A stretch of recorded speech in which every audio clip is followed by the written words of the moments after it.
Good morning guys. आज की अपनी क्लास रहने वाली है जॉन कीट्स की एक बड़ी ही छोटी सी पोएम है। फटाफट से कवर करते हैं। पोएम रहने वाली है आपकी अ थिंग ऑफ ब्यूटी। ठीक है, ये इसका नाम है पोएम का। ये लाइन भी काफ़ी फेमस हुई है कीट्स की। और जो आपके ऑथर हैं वो है John Keats. John Keats romantic as का आदमी है।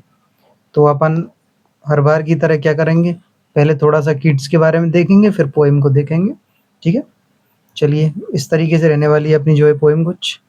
ये आपकी पोएम है। ये एंडमियन का जो है पार्ट है, बताऊंगा क्या है पूरा मामला एंडमियन का भी। और ये आपके जॉन कीट्स महाराज हैं। तो थोड़ा सा पहले कीट्स को पढ़ लेते हैं अपन, उसके बाद पोएम की बात करेंगे। तो जॉन कीट्स है the poet of beauty and imagination. बिल्कुल, ब्यूटी और इमेजिनेशन का जो है पोएट है, रोमांटिक पोएट है जो है। रोमांटिक ऐसी बातें करते हैं। ठीक है, और ये 1795 से 1821 जो है रहा है। ठीक है, 5 साल ये और 21 साल ये, लगभग 26 साल इसने दे भी रखा है। 25 साल 3 महीने 23 दिन, ऐसा कुछ याद नहीं रखना, मोटा मोटा देख लेना है। 1795 से 1821 तक ये जो है रहा है लाइफ स्पेन इसका। जॉन कीट्स है, रोमांटिक पोइट है। जो 5 बड़े रोमांटिक पोइट्स आते हैं ना, उनमें से कीट्स एक है। 5 बड़े कौन कौन है? वर्ड्सवर्थ है, कॉलरिज है आपके, और शैली है, और कीट्स है, और एक और है लॉर्ड बायरन करके, जी लॉर्ड बायरन करके। ये 4-5 नाम हैं जो है आपको याद रहने चाहिए रोमांटिक पोइट्स जब पढ़ते हैं अपन। और ये क्या लिख रखा है इन्होंने? A romantic poet who celebrated beauty, truth, love, nature in his short but extraordinary life. छोटी लाइफ थी लेकिन एक्स्ट्राऑर्डिनरी थी, उसमें इसने ऐसी-ऐसी बातें करी हैं ब्यूटी की, ट्रुथ की, लव की, नेचर की। ठीक है, आप देख लो 1795 में पैदा हुआ है। 1810 में अप्रेंटिस्ड एज ए सर्जन एपोथो एपोथेकेरी है ना। ये क्या है एपोथेकेरी? ये होता है, मतलब ये क्या है, सर्जन था, बात को समझो। सर्जन आदमी है ये, और मतलब ये पहले सर्जन बनना चाहता था। इसका मतलब जो है ना, बचपन में जो सपने देखते हैं अपन, और जो अपन सोचते हैं कि हमें क्या बनना है बड़े होकर के, तो वो ये सर्जन बना था। लेकिन इसने क्या, देखो अब आपको इसकी पोएट्री तो कम से कम पढ़नी चाहिए आपको, है ना। और ये सर्जन एपोथेकेरी होता है, ये विक्रेता होता है जो है औषधि, मतलब औषधि टाइप का जो बेचते हैं ना, औषधि बेचते हैं, मेडिकल शॉप टाइप का। तो ये सर्जन था पहली बात तो, मतलब दवा बनाने और बेचने वाला व्यक्ति था ये, हकीम टाइप का। ठीक है, हकीम मान लो तुम इसको, और सर्जन भी बोल देते थे इसको। तो his first book poems published I 1870। बिल्कुल, ये 1819 का जो साल है ये तो इसके लिए बेहतरीन साल था। काफ़ी सारी, देखो ये इधर दे रखी है लिस्ट। 1819 में खूब सारी पोएम्स जो हैं इसकी आई हैं, है ना। एंडमियन 1818 की है अपनी पोएम, तो ये 1818 एंडमियन में से ही आई है। और हिपेरियन आई है इसकी 1818-19 में। The eve of Saint Agnes और ode to nightingale, ode on a Grecian urn again, ये सारी अच्छी पोएम है, नाम याद रहने चाहिए। ये इसकी बैलेड है, ला बैलेड एंड सन्स मर्सी, और Lamia, Isabella, the eve of Saint Mark, और letters of John Keats published posthumously. इसकी मरने के बाद इसके लेटर्स भी पब्लिश हुए थे। ऐसी सी बात है। देखो याद क्या क्या रखना है इसमें से। एंडमियन तो आप याद रखोगे ही रखोगे, क्योंकि इसमें इसकी पोएम आई है। हिपेरियन भी याद रखना है, और ये नाइटिंगेल, ग्रेसियन अर्न, ऑटम, और ये ला बेले, मतलब सारी याद रह जाए तो सारी कर लेना, सारी इंपॉर्टेंट है। ठीक है, और इधर क्या है, और ये क्या है, डायग्नोस्ड विद ट्यूबरक्लोसिस। 1819 में ही भाई की बहुत बेहतरीन बेहतरीन पोएम आ रही हैं, ये रही। और 1819 में ही अपने भैया को क्या हो जाता है जो है, टीबी हो जाता है, और टीबी से ये जो है मर भी जाता है। Died in Rome Italy, London में पैदा हुआ था, मोरगेट लंदन में, और रोम इटली में मर गया। कोई दिक्कत नहीं है, ये मरने का और जीने का नहीं पता है तो भी, लेकिन ये वर्क पता होना चाहिए, इसका कंट्रीब्यूशन क्या है जो है। और एक इसने एक टर्म और दी थी, नेगेटिव कैपेबिलिटी। इसमें जो है अपने, इसमें तो है नहीं इस वाली पोएम में इसकी खास बातें। लेकिन ये जो पोएम है ना आपकी, ये ode on a Grecian urn, इसमें इसका भरपूर यूज़ देखने को मिलता है, ode on a Grecian urn में। ठीक है, और John Keats was born into a modest family London. He lost both his parents and an early age. बिल्कुल, इसका पिताजी भी मर गए थे इसके, और इसकी जो है माताजी भी एक्सपायर हो गई थी। ठीक है, वो सॉरी भैया, भाई भी इसका अर्ली एज में मर गया था। Keats was trained surgeon but chose poetry as his true calling. बिल्कुल, भाई साहब ने अपना पैशन फॉलो करा, अपनी इनर फीलिंग्स को देखा कि मेरी जो इनर फीलिंग तो किस में आ रही हैं, पोएट्री में आ रही हैं, तो ये पोएट्री की तरफ चल बसे, चल पड़े। He was a close friend of the poet PV शैली। बिल्कुल, पीवी शैली ने इसकी डेथ पे एक वो भी लिखी है, एडोनाइस नाम की एक एलिजी है, इसके बारे में भी पता होना चाहिए। सैली ने इसकी डेथ पे मिली है क्योंकि ये पहले मर गया था इसलिए। His health was delicate throughout his life, बिल्कुल इसने परेशान रखा है हेल्थ ने इसको। He travelled to Italy in hope of recovery where he died at the age of 25। 25 साल की उम्र में मर गया था, इटली गया था इस चक्कर में कि यहाँ का एनवायरनमेंट हो सकता है ठीक नहीं है तो इटली चल लेते हैं, तो इटली में भी इलाज कराने के लिए गया था और वहाँ भी ये मर गया था, रोम इटली में। ठीक है, ऐसी सी बातें मिलती हैं इसकी। और ये क्या है, kids is one of the most loved poets of the English romantic era. बिल्कुल रोमांटिक एज पहले ही बता चुका हूँ मैं। रोमांटिक एज में ये जो है फेमस कवि है। His odes are considered among the greatest in, बिल्कुल ओड्स ये फेमस हैं इसकी, ये रही सारी odes. Ode to nightingale, ode on a Grecian urn, to autumn, ये ओड ही हैं सारे। His poetry is known for its beauty, sensuous imagery, बिल्कुल सेंसुअस इमेजनरी मिलती है, डीप इमोशन मिलते हैं। Despite his short life, he left a timeless legacy that continued to inspire the world. हालाँकि जल्दी ही ये जो है अपनी दुनिया से चले गए थे, लेकिन उन्होंने फिर भी जो लीगेसी कंटिन्यू करी है वो बहुत है। A thing of beauty is a joy forever, its loveliness increases, it will never pass into nothingness। ये वाली लाइन तो अपन पोएम में भी पढ़ेंगे। जॉन कीट की जो है ये लाइन है। ठीक है, ये जॉन कीट हो गया अपना। और अब अपन शुरू करते हैं अपनी पोएम। ये इसके बारे में थोड़ा सा बता देता हूँ मैं, ये एंडेमियन क्या मामला है। तो देखो होता क्या है कि एक बड़ी रचना है एंडेमियन। एंडेमियन क्या है, एक बड़ी रचना है। ठीक है, और ये 4 बुक्स में जो है डिवाइड है। बात को समझ लेना एक बार में, 4 बुक्स में डिवाइड है, यानी कि इसके 4 बुक्स हैं या 4 पार्ट्स हैं इसके। ठीक है, और इस एंडेमियन में क्या है, ये एंडेमियन नाम का एक गडरिया है। क्या है ये, सेफर्ड है। हाँ सेफर्ड है ये। ठीक है, और ये क्या करता है सेफर्ड, मतलब इस ये रहता है माउंट लेटमोस नाम की जगह पे, माउंट लेटमोस। ठीक है, गडरिया है माउंट लेटमोस नाम की जगह पे रहता है, और ये सुंदर है, ब्यूटीफुल यंग है, मतलब समझ रहे हो, मतलब काफी ये यंग है और हैंडसम है। ठीक है, तो एक मून गॉडेस होती है, मून गॉडेस, मून गॉडेस, चंद्रमा की देवी इस टाइप से, मून गॉडेस। तो ये मून गॉडेस का नाम क्या है, देखो इसके 3 तरीके के नाम देखने को मिल जाते हैं आपको वैसे तो, अगर मैं बताऊं। एक तो सेलिन है, और एक सिंथिया है, और एक है आर्टेमिस।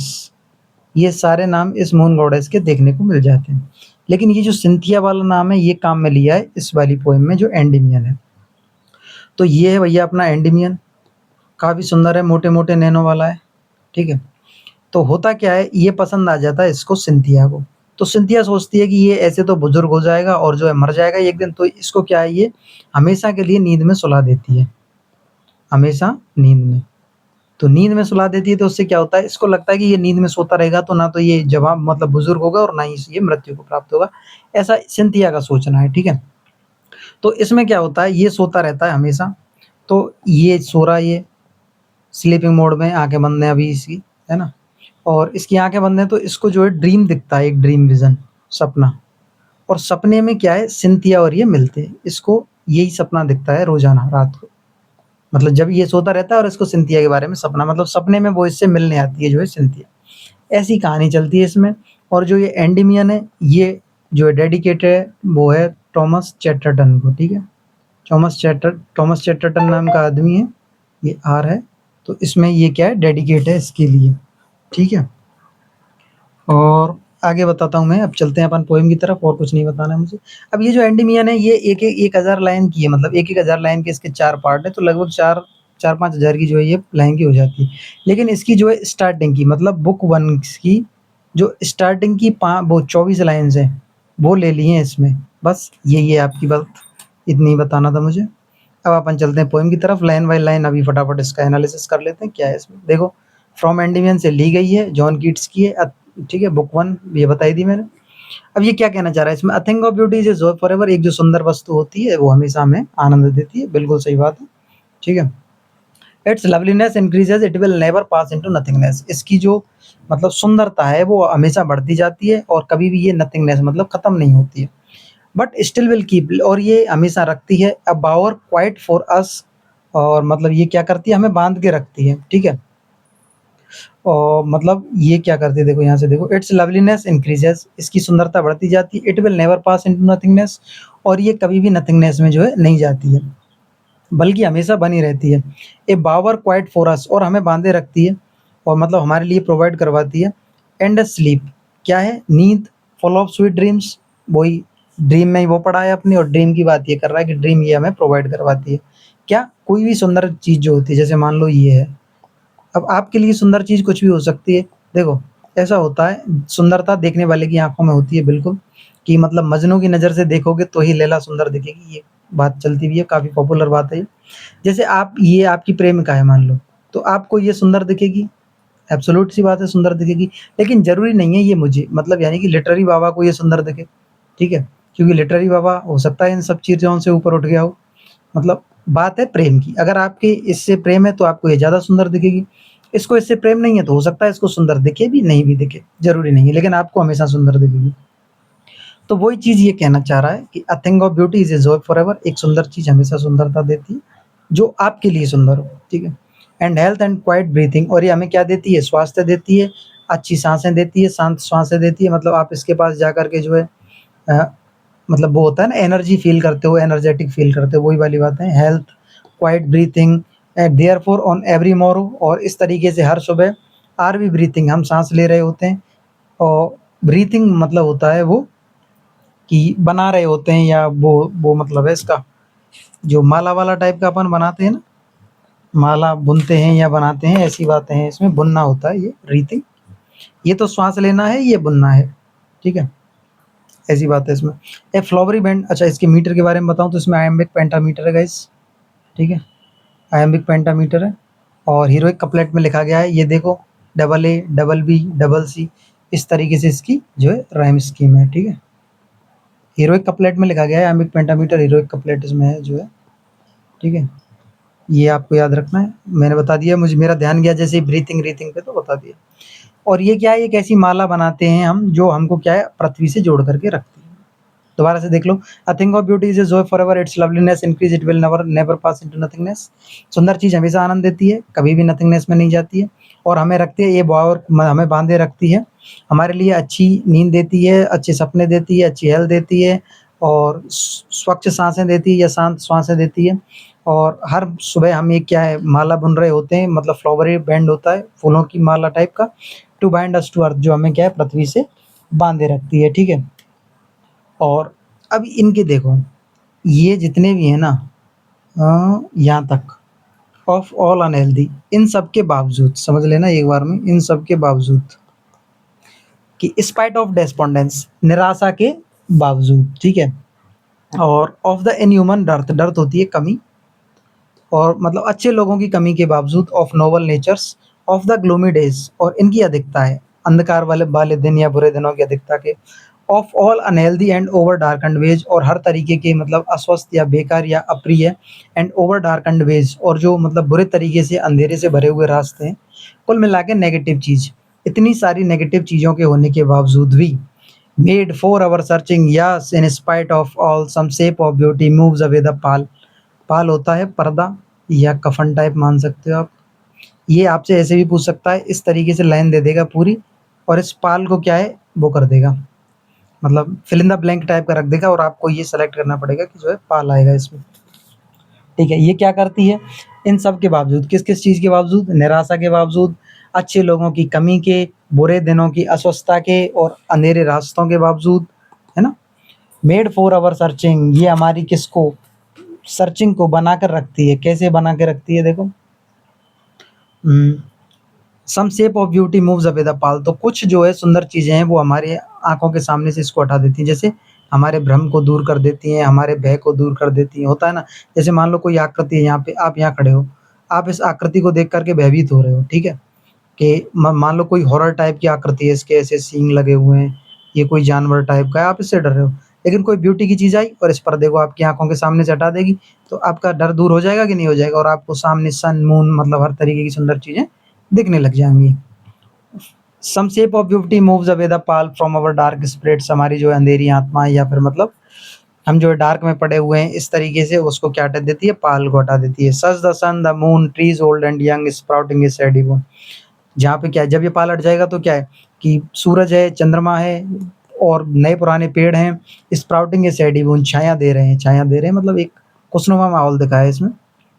फॉर सिंपल सीप, देखो एक चीज़ और याद रखना सीप के लिए, सीप को क्या है, मोस्ट इनोसेंस प्राणी माना गया है लिटरेचर में। इनोसेंस प्राणी मतलब समझते हो? कि सबसे ज़्यादा जो है निर्दोष प्राणी है। और वैसे भी डेली रूटीन में भी आप देख सकते हो जो है सीप को निर्दोष होता है, बेचारा कुछ नहीं कहता है और एक लाइन में चलते रहते हैं, जो ये पहला सीप जिधर जाएगा उधर ही सारे चलते रहते हैं, ठीक है। फॉर सिंपल सीप ये क्या दे रहे हैं, इनके लिए छाया दे रहे हैं। And such are daffodils with the green world they live in. और डैफोडिल्स कहाँ हैं, ग्रीन वर्ल्ड में, अपनी हरियाली वाले संसार में रह रहे हैं। एंड क्रियल रेल्स और साफ झरना क्या है, बह रहा है। That for themselves A cooling covered milk. और ये क्या प्रोवाइड करवा रहा है, ठंडा पानी टाइप का जो है माहौल इसने बना रखा है, ठंडा माहौल बना रखा है, ठंडा पानी जो है प्रोवाइड करवा रखा है गर्मी में, है ना। For themselves A cooling covered milk against the hot season, ठीक है। कूलिंग कवर्ड मेघ बना रहा है ये झरना जो है, किसके, हॉट सीजन के अगेंस्ट, विरुद्ध। The mid forest break rich with sprinkling of fair musk rose blooms and such too is the grandeur of the dooms we have imagined for the mighty dead all lovely tales that we have heard or read, an endless fountain of immortal drink pouring unto us from heaven's brink। ठीक है, हम क्या पिएंगे, drink पिएंगे। कहाँ से आ रही है, जो ब्रिंक से आ रही है, किसके ब्रिंक से, हेवन के, स्वर्ग में। मान लो ऐसे कोई स्वर्ग में कोई प्याला रखा हुआ है और इसमें से जो है ओवरलोड हो गया ये, तो ऐसे इसमें से जो है चीज़ें ढुलक के आ रही हैं, तो यहाँ हम बैठे बैठे इसको पी रहे हैं, ऐसी इमेज बनेगी। चलो शुरू यहाँ से आते हैं। कहाँ पे थे हम, इसमें थे। The mid forest brake and rich with sprinkling of fair musk rose blooms. Fair musk rose blooms क्या है, खुशबूदार गुलाबदार। स्प्रिंकलिंग माने होता है फैला रही है, फैल रही है या फैला रही है। और मस्क रोज ब्लूम्स मतलब गुलाब की खुशबू, एक तरीके से खुशबूदार गुलाब, ठीक है। ये इसका है मस्क रोज ब्लूम्स, खुशबूदार जो है गुलाब है। और इसकी जो है फैल रही है, क्या फैल रही है, खुशबू फैल रही है। द मिड फॉरेस्ट ब्रेक जंगल में, बीच जंगल में इसकी जो है खुशबू फैल रही है। And such too is the grandeur of the dooms. Doom होते हैं कारनामे, कारनामे, कारनामे किसके, फॉर द माइटी डेड्स, जो हमारे मर गए हैं। और ये क्या है, rich with sprinkling the mid forest brake, मतलब ये कहना चाह रहा है कि गुलाब की खुशबू से भरा हुआ है जो जंगल है, ठीक है। और ब्रेक का मतलब है ग्रुप ऑफ फन्स, मतलब फन का पौधा होता है ये एक, मतलब एक पौधे का जो है रेफरेंस दिखाया गया है यहाँ पे ब्रेक से। फर्न का कोई पौधा होता है झुरमुरदार, इस तरीके का कोई पौधा है, ठीक है। And such is the grandeur of dooms. और बिल्कुल ऐसी ही ब्यूटी, जैसी ब्यूटी यहाँ है ऐसी ही ब्यूटी कहाँ है, जो हमारे शक्तिशाली, मतलब grandeur, grandeur of the dooms, ठीक है। कारनामे थी, ग्रेंजर कैसे, ग्रेंजर होता है मैग्निफिसेंट, मैग्निफिसेंट समझते हो ना, भव्य। और ऐसे ही कारनामे जो है, मतलब जैसी यहाँ पे आपको फीलिंग आ रही है, ऐसी ही आपके हमारे जो कारनामे थे माइटी डेड्स के, उनकी कल्पना करके आती है। वी हैव इमेजिन, जब हम उनके बारे में सोचते हैं, जब हम उनकी कल्पना करते हैं, तब हमें ऐसी ही जानकारी मिलती है, मतलब ऐसी ही फील आती है जैसी यहाँ पे आ रही है। इसमें fair musk rose blooms the mid forest break rich with sprinkling, फैली हुई है इसमें खुशबू की है, जो है रोज के, रोजेज की खुशबू फैली हुई है, इस तरीके। All lovely tales that we have heard or read, और जितनी भी शानदार प्यारी कहानियां हमने सुनी हैं और पढ़ी हैं। एन एंडलेस फाउंटेन, फाउंटेन माने वही झरना, ऑफ इमोर्टल ड्रिंक, तो मतलब ऐसा झरना जो कभी भी क्या है, खत्म नहीं होता है। और ये सारी चीजें ऐसा झरना है, ये दोनों चीजें, जंगल वाली और ये माइटी डेड की कहानियां, जिसका कोई अंत है नहीं, शाश्वत ड्रिंक है ये, मतलब इमोर्टल, कभी ना खत्म होने वाली, जिसे पीने से अमृत मिलता है। Pouring unto us from the heaven's brink, और ये कहाँ से आ रहा है, ईश्वर के हेवन से आ रहा है। पात्र के किनारों से उड़ल रहा है, उसके ब्रिंक से जो है फैल करके आ रहा है। ये होता है ब्रिंक, मतलब ये जो होता है, मतलब ऐसे है, इसका जो बॉर्डर होता है ना वो ब्रिंक होता है, अप टू द ब्रिंक बोलते हैं किसी को, मतलब फुल भरा हुआ होता है पात्र। तो इस तरीके की बातें हैं इसमें, और कुछ खास है नहीं। एंडेमियन से पोएम उठाई गई है, सारी मैंने करवा दी। आप दोबारा से देख सकते हैं स्पीड से, अगर आपको कम समझ में आया तो। बाकी ये इसके फैक्ट हैं जो याद रखने। आयम एक पेंटामीटर में है, हीरो एक कपलेट में है, ये सारी बातें मैंने आपको यहाँ बता दी हैं। जॉन कीट मैंने बता दिया है, रोमांटिक एज में, मेजर लिटरेरी पीरियड्स में भी पढ़ना होता है, ये इसकी कुछ राइटिंग्स थी। ठीक है गाइज, आगे की बात अगली क्लास में, तब तक के लिए धन्यवाद। पढ़ते रहिए, चैनल लाइक शेयर सब्सक्राइब, ठीक है, ओके, ज़रूर कर दें। आगे की बात अगली क्लास में, तब तक के लिए धन्यवाद, पढ़ते रहिए।